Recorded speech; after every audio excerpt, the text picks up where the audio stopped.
First, is there anyone in here who feels like they have an overall idea of the poem, or that's what you wanted to come up with? Okay.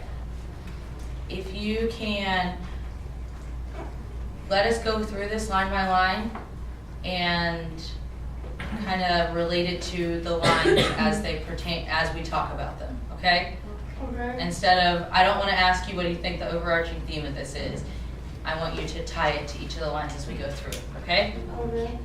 All right, so first 2 lines of the poem, just the first 2 lines. I know this is really difficult just to look at 2 lines, but nature's first green is gold, her heart is hue to hold. Okay, so if we are thinking about this poem, what is green and gold in this nature, and what are we talking about here? Coleman. We're talking about the tree's first leaves, or whatever. Okay, trees first leaves, okay? Molly? Like the green is like the grass and the gold's like the mist and the wind. Okay, so the mist in the morning, great. Trey, did you have something to add? Like the first, so it's probably like sunrise. It would probably mean sunrise. That's kind of what it is.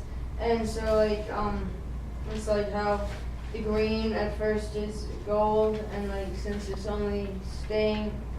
sun doesn't stay at the horizon, it's the hardest like color scheme to hold. Absolutely. Good explanation here. So Molly, you had started it off with like the grass and that it doesn't, you know, so I think you all were right in the right place, okay? When you think about nature, what color do you think of first? Blue. Green. Okay, green, right? Blue. Okay, so nature, a lot of things in nature are green, right? Okay, frankly, the trees, the leaves on the trees, the grass, everything. Okay, so the big things tend to be green. But thanks for camo, Tyler. But what in reality is the first color that we see every day? Black. Red. Dark. What in reality? So what in reality is the first color we see every day? The first line of this poem. Green. Okay, so it's gold. Gold. And why is the first color gold? Because the sun Sunrise. coming up. So nothing, I see pink. all of that green stuff that we can see during the day is not green until after the gold hits it, okay? And then Trey reminded us that the sunrise doesn't last. So it's the hardest color palette to hold, which hue is going to be the color, okay? All right, so let's go on to the next 2 lines. Her early leaf's a flower, but only so an hour. Oh, look at all these lovely, lovely hands. I'm going to start with Kristen and go over to Maggie. Okay, if flower blooms and becomes beautiful and never stays. Maggie? I thought they were comparing it to like the sky and how during the day like blue is ordinary and a leaf is ordinary, but in the sunrise is like pretty and stuff like that. That's awesome. Katie? Like the day is blooming. Okay, so the day itself is Yeah, blooming. the sun is coming up and everybody's waking up. All right, great. All right, so all of those really good. What? Kristen, we started with the concept that a flower, it blooms and it's beautiful, but it doesn't stay that way. Why? Okay? Because eventually a flower dies.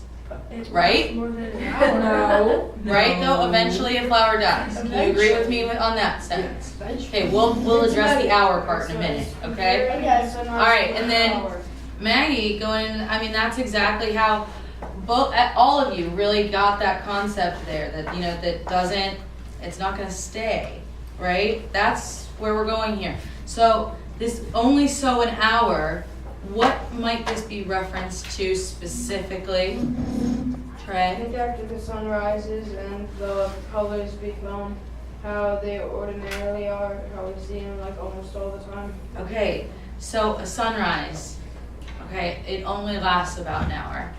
Okay, so this might not be referencing the flower part exactly, but it's referencing the sunrise. Okay? Which is like a flower. It Which- blooms. It is.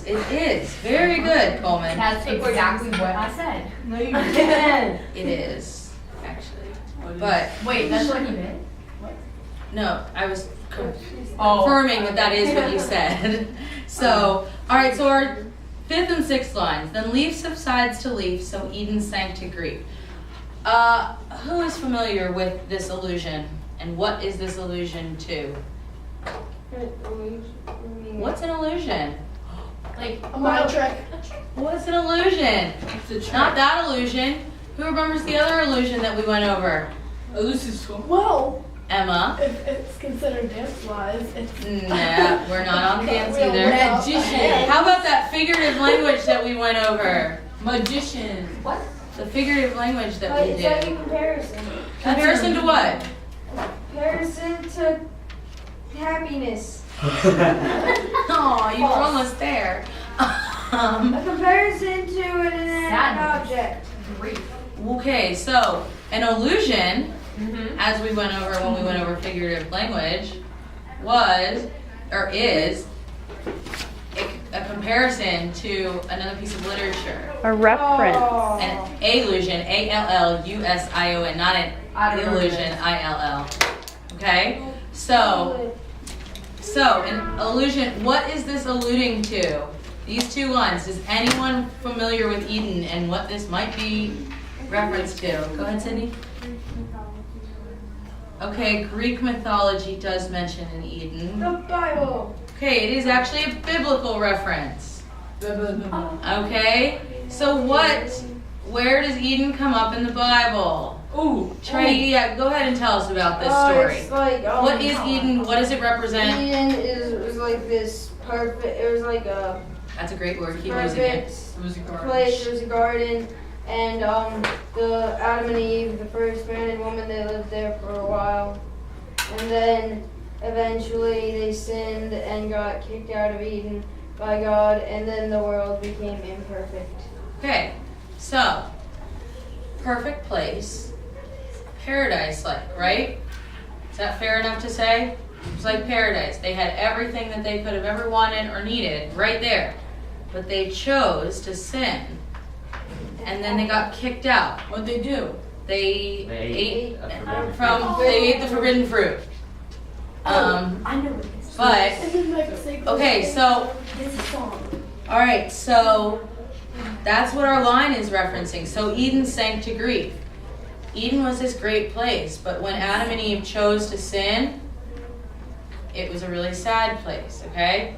So once again with that idea that happiness didn't last, right? Okay, so our last two lines, which are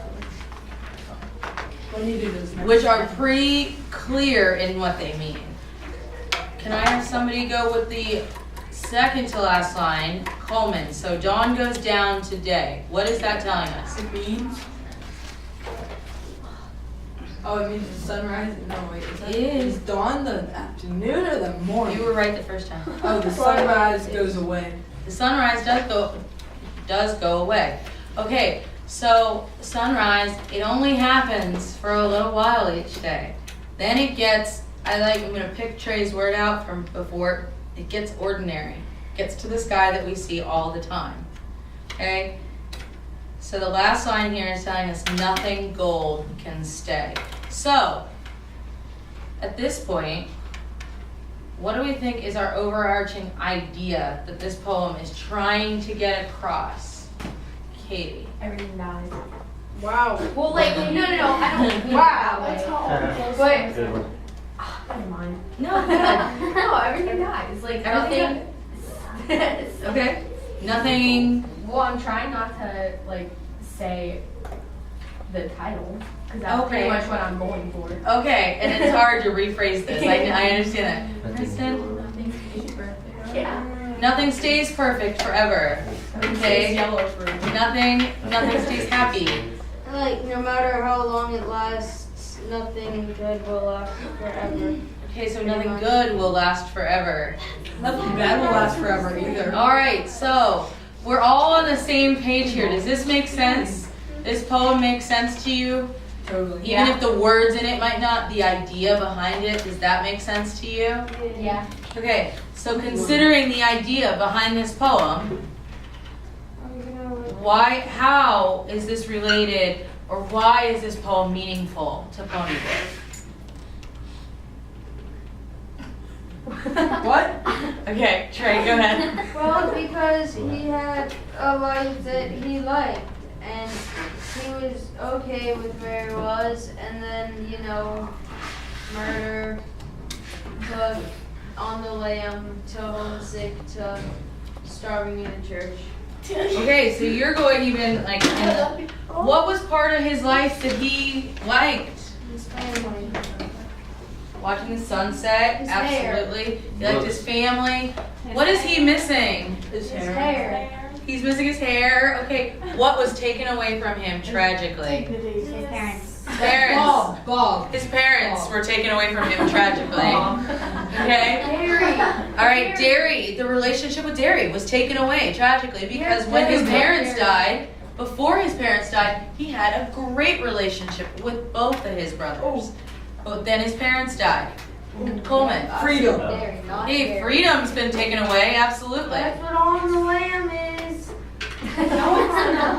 All right, so, it's all, so he's saying, maybe he can relate to this, and he tells us in here that he doesn't know what the author meant by it. He just feels some sort of connection to the words. So now, maybe we have a better understanding, now that we have an understanding of what the author meant, maybe we can understand why he's got this innate connection. Attention students, with all 6th grade math students of Mrs. Hall's, please come to the outside of the office area. All 6th grade math students with Mrs. Hall to the outside of the office area. All right, so you can go ahead and put the books away. You will not need them for the rest of the class period.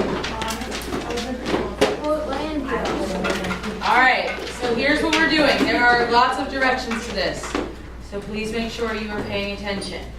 First of all, 4 desktops over here, okay? If you would like to use one, get to it before others do. 1, 2, 3, that's fine.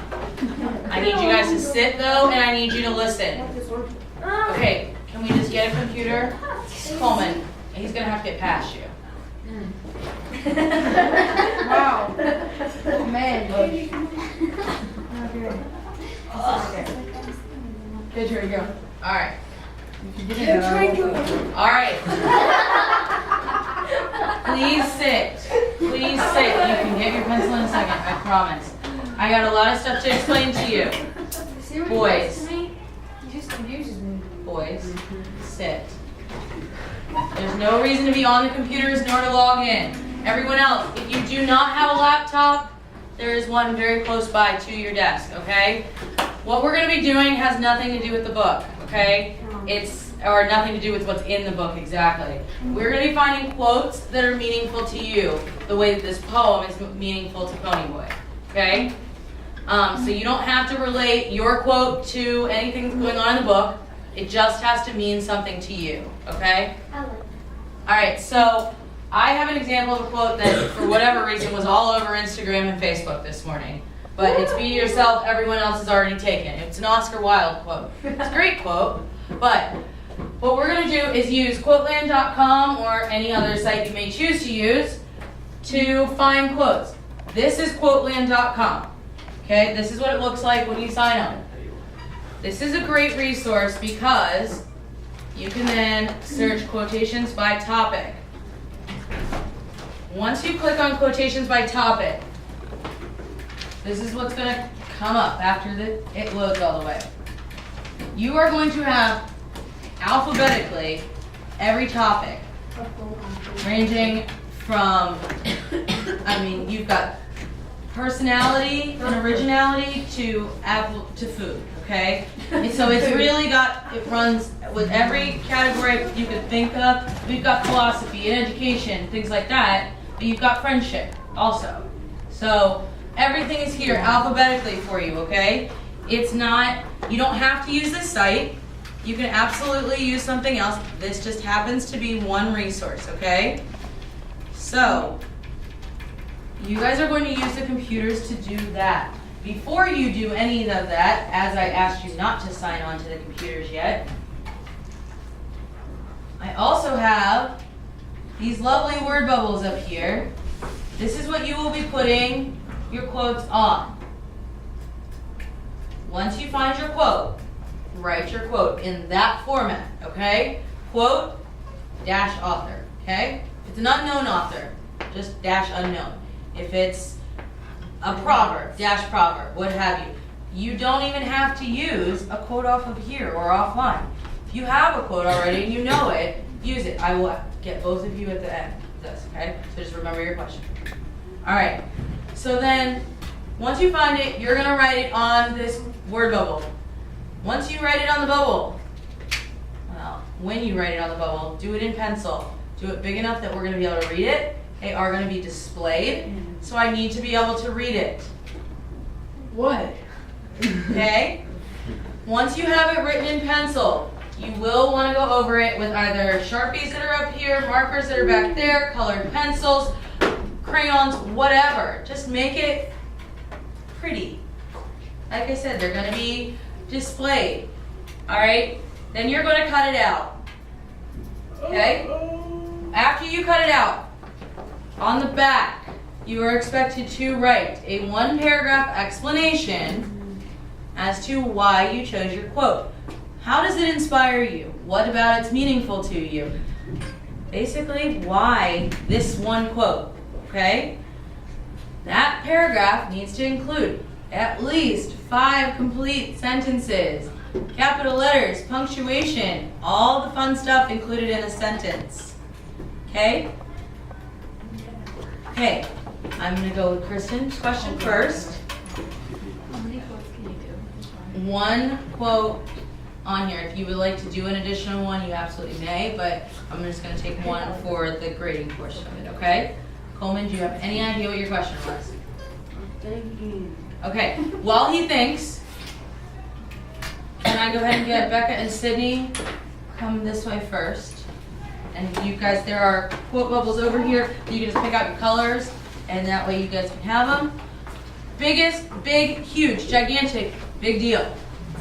Once you get this thing cut out, or I'd love you to do it before you got it cut out, flip it over and put your name on it. Apparently we're having a really difficult time getting names on everything on a regular basis. So please get your name on this. Okay, Grace and Roe.